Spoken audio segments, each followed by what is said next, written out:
I've got lots to show you in this video. I'm going to share some of the techniques I used to paint this guinea fowl. I'll tell you why I was inspired to paint it, and you'll get to see me use some new brushes for the first time.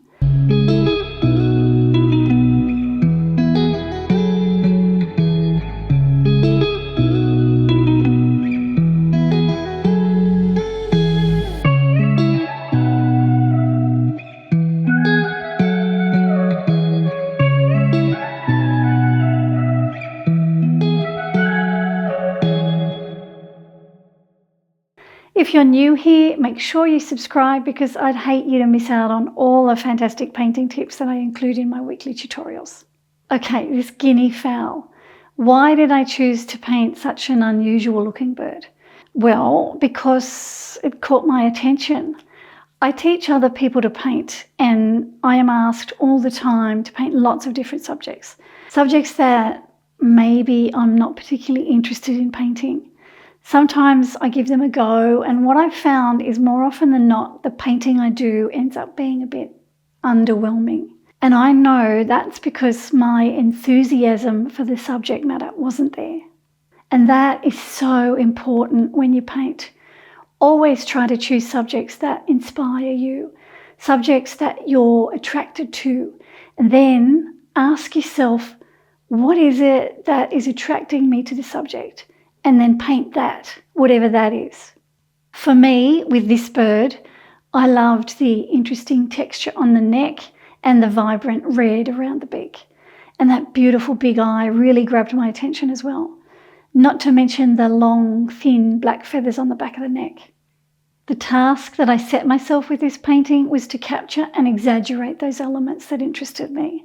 I was wandering around Taronga Zoo in Sydney a few years ago with my camera, and I came across this family of guinea fowl. They were roaming free among all the visitors.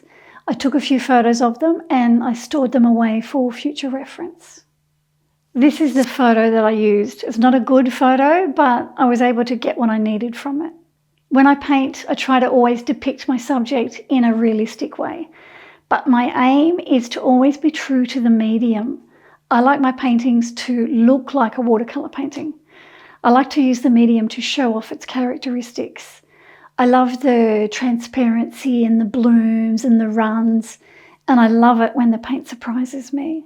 I thought this subject would be perfect for a watercolor painting because I could let the paint flow over the wet paper. I could add areas of detail, and I could complement those areas with a softer, less detailed area. With this subject, I placed all the emphasis on the head.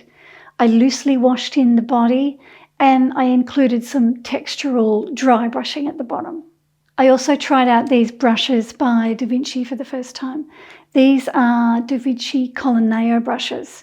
I'm used to using sable brushes, but these are synthetic and they're designed to imitate the properties of sable hair. They have a mixture of straight and wavy fibres, and they have a beautiful tapered tip, which I like my round brushes to have. I tried them out for the first time with this painting and I was really happy with them. I'm going to show you some painting techniques I used and you can see how the brushes performed. Before I do that, I'd like to thank SkillShare for sponsoring this video. SkillShare is an online learning platform with thousands of classes on a huge variety of topics. I'm always trying to improve the way I do things, and I subscribe to SkillShare to help with that self-improvement. There are thousands of drawing and painting classes on there, but I know how to paint and I know how to draw. I need SkillShare for other reasons. I've started building my business, and what I want now is to get better at time management and find more productive ways of doing things so that I can keep growing. I'd love to get to the stage where I can employ other people full-time to help me. So that's why I've turned to SkillShare for ideas and guidance. One class that has really helped me to start running my business more efficiently is this one by Ali Abdal. It's called Notion Masterclass, Maximize Your Productivity and Organisation. Ali has a successful YouTube channel. He's a podcaster, an entrepreneur and an online teacher. And in this class, he walks you through the basics of using a productivity app called Notion. I had never heard of Notion, but after doing this class, I now have an understanding of how to use the app and what to use it for. I'm now using Notion every day and I'm slowly starting to feel a bit more organised and productive. I can organise my online classes and create a better system for making these YouTube videos as well. Since I started using the app, I also feel more excited and motivated to get things done. I'm more energised and I have Ali and his Skillshare class to thank for that. Thanks to Skillshare, you have the opportunity to explore the class library completely free for 1 month. The first 1,000 people to use the link will get a 1-month free trial of Skillshare. I've put the link right up the top in the description of this video. So if you haven't used Skillshare before, go and have a look around. You won't be disappointed. Okay, back to this painting. I used Arches cold press watercolour paper and Winsor & Newton watercolour paints. The 4 colours I used were French ultramarine, cobalt turquoise light, burnt sienna and scarlet lake. I started with some French ultramarine. I thinned it with some water because I didn't want it to be too dark. I painted a little bit of water onto the area where I was going to paint the French ultramarine, just to give me a bit more time to get the paint on there. This watered down blue will be the lightest blue that I see in this area. I will come over the top and darken this as I progress through the painting. It's always difficult when you use a new brush for the first time. So it took me a little while to get used to it. I took that pale blue all the way over the head. I avoided the eye area though. And for interest, I wiped the side of the brush over the background. Just really quickly, I didn't want to fuss with this. Just wanted to see a few brush strokes there.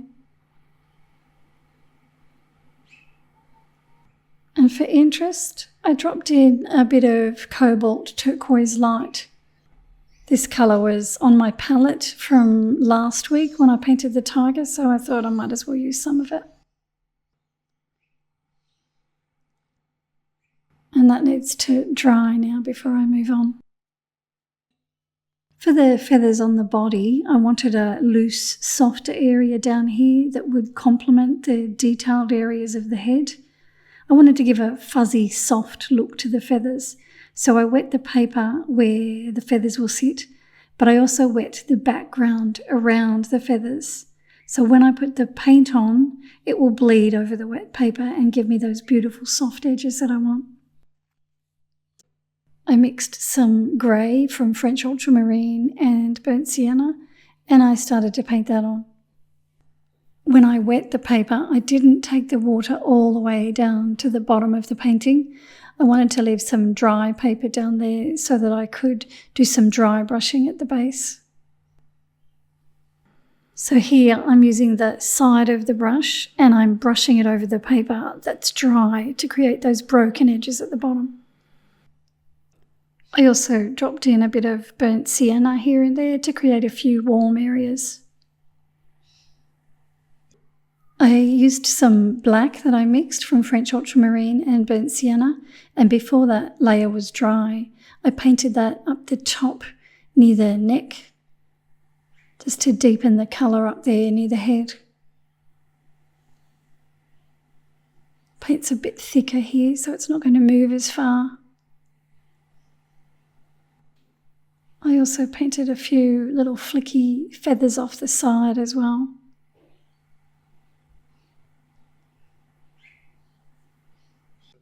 I painted in the top beak and one of the wattles, and I started painting in the helmet and the eye. Here I'm painting in the red wattle on the side of the beak. I'm using Scarlet Lake. I wet the paper first, so I'm allowing the paint to bleed over the wattle. I want to try and leave some of the white of the paper showing here and there. I don't want to completely cover it with the Scarlet Lake. I'm continuing to use the larger brush. This is a size 12. Because it has a fine point, I'm able to hold it right up on the tip and get into all those fine spots.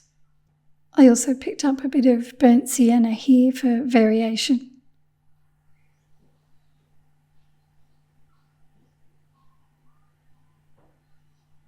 Just trying not to flood the paper with paint. I want to leave some white areas, as I said.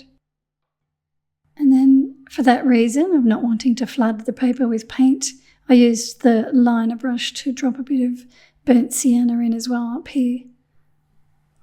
After I painted that in, I decided that I didn't want a hard edge all the way along.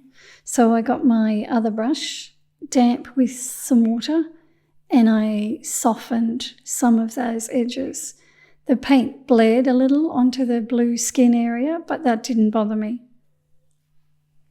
I thought I'd rather that than have a hard edge all the way along.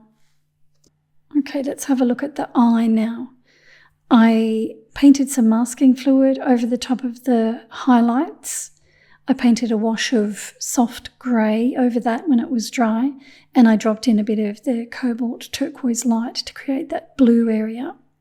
I let it all dry. Now I've re-wet it with water. I'm using the darker grey mixture that I used on the feathers on the neck. This is a mix of burnt sienna and French ultramarine. I'm allowing it to bleed over the paper here.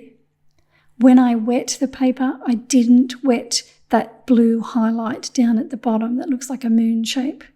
I kept that dry so the paint's not going to go on there, unless I paint it on there like this. I take that darker grey over the top, but I leave some of the lighter grey showing. And then I dropped a bit of burnt sienna in while it was wet, again just for a little warm patch.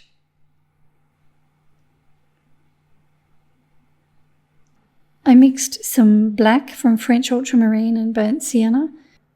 If you're not sure how to mix black, I did that in the tiger video that I posted last week on YouTube, so check that out if you're not sure.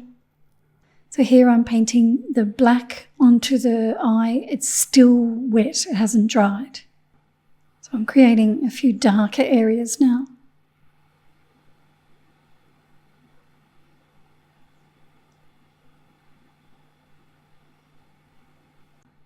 I waited until the eye was completely dry, and now I'm painting in the pupil with some black. I wet the pupil with a bit of water just to help me get the paint on there quickly. I want it to be quite dark. I also removed the masking fluid. Then I switched back down to the liner brush and I pulled some black paint through the highlight areas just to break them up a bit and make them look a bit more natural looking. I altered the shape of them slightly.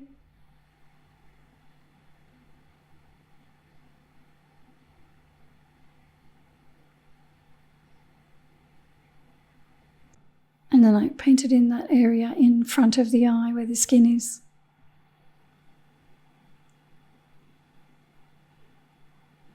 I quite liked the cobalt turquoise light that I dropped in earlier, so I increased the colour a bit here. I put a bit in front of the pupil there as well, just on dry paper.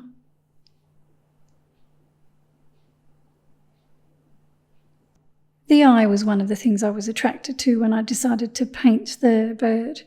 So I added a few extra colours that I didn't necessarily see on the reference photo. So here I've wet the top of the eye, the skin around it, and I'm going to paint some grey on there. I painted some of the grey mixture onto that area while it was wet. I left some areas with the light blue underwash showing.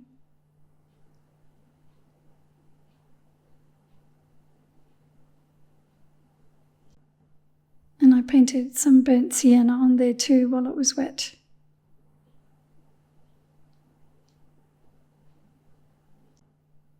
I got some black and I started to drag a few lines through it while it was wet. The black is thicker paint, it's not as wet as the other colours I was using, so it's staying in place. It's not spreading as far.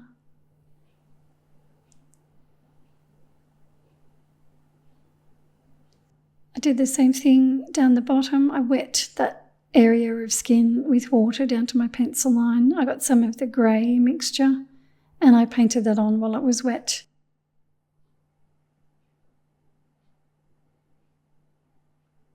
And then before all that dried, I ran some black around the lower edge.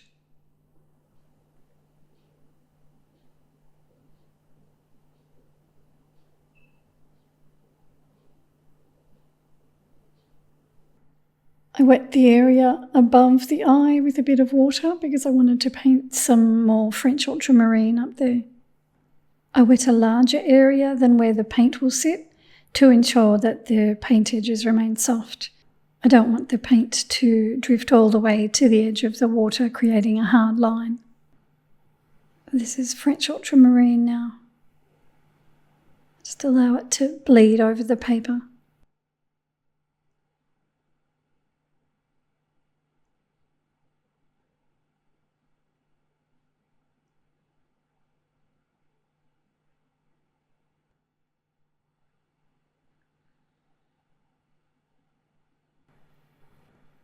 I switched to my liner brush and I picked up some of the black paint that I mixed, and I painted that on there as well while it was wet. The black paint is virtually pure pigment. It's quite thick, so it sits where I put it. Still gives me those soft edges because the paper's wet, but it's not spreading everywhere like it does when it's got water mixed with it.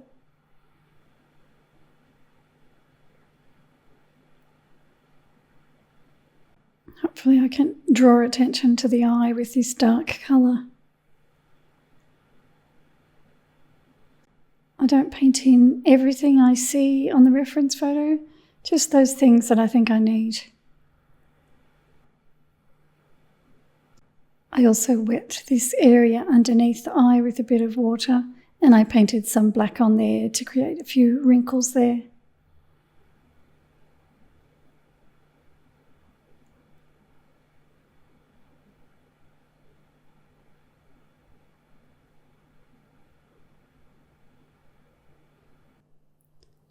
To paint the dark area on the neck, I used French ultramarine. I used a fair amount of pigment. I've got some freshly squeezed pigment there. And then I thought that that's not going to be quite the right colour that I want, so I mixed a bit of burnt sienna into it. I wet that area where I'll be putting the paint with water so that I can work wet on wet.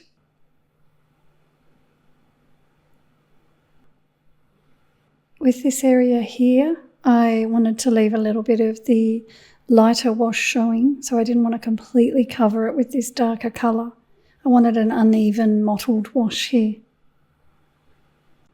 I dab the paint on and I allow it to spread, but I try and leave some of the lighter colour showing, as you can see. I want to give it a textured look.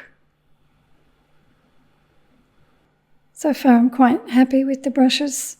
They do feel a bit different to my normal brushes, but I know that will take time to get used to them. This one holds a generous amount of paint and water. They release the paint consistently and they're holding their shape. So far so good.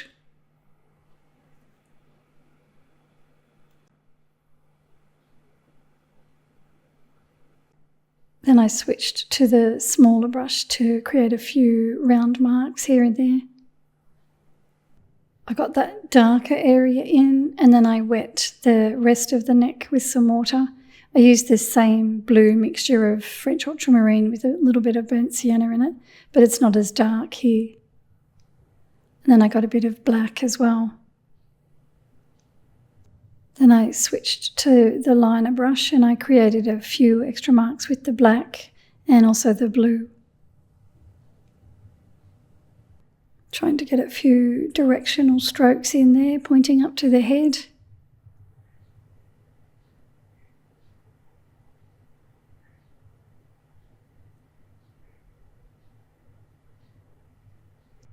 When I painted the long spiky feathers at the back of the head, I turned the paper around so that it was upside down so that I could pull the strokes towards myself rather than away from myself.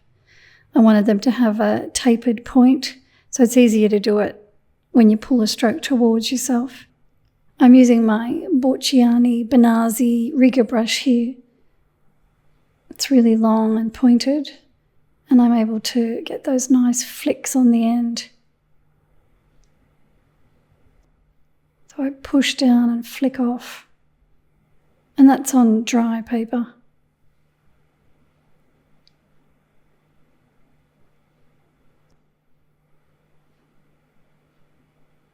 I painted a few white feathers here and there with some white gouache, and then I went back and added a bit more detail to the wrinkly area on the skin. I also used my Rosemary & Co. Eradicator brush to take a bit of paint off in this section down here to create some wrinkles. I used the brush wet on dry paper to take the paint off. I've got a link to these brushes in the description of this video. I use them all the time. I don't know how I painted without them. They're very handy. And after I did that, I decided that it was finished. So there it is there, cut off the board. So this was one of those paintings that flowed really well with no major problems. I got lost in the process of painting with this one, and it just evolved in front of me. It was effortless. There was no struggling with the paint, and it was a lot of fun. I think part of that came about because I felt inspired to paint it. I knew it was an ugly and unusual looking bird, so maybe not trying to make it look cute and fluffy enabled me to let go and just enjoy the process of painting. So as often as you can, paint what you love or whatever it is that inspires you, and let go of the outcome and just enjoy the process of painting. I hope you found this interesting. Thanks for watching, and I'll see you again next week. Should I do it again or not? Huh? It's fine, but do it again. I'll tell you why I was... The task that I set myself with... Like, what's wrong with it? Is that better? They have a mixture of straight and wavy